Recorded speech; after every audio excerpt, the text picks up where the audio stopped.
চেয়ারগুলো বদলে গেছে, মানুষগুলোও বদলে গেছে, কিন্তু কফি হাউস আছে সেই কফি হাউসেই। কফি হাউসের সেই আড্ডাটা আজকেও চলছে।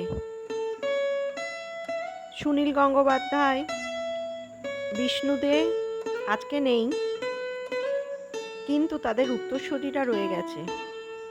বইমেলার সৃষ্টি একদিন সেই কফি হাউস থেকেই হয়েছিল।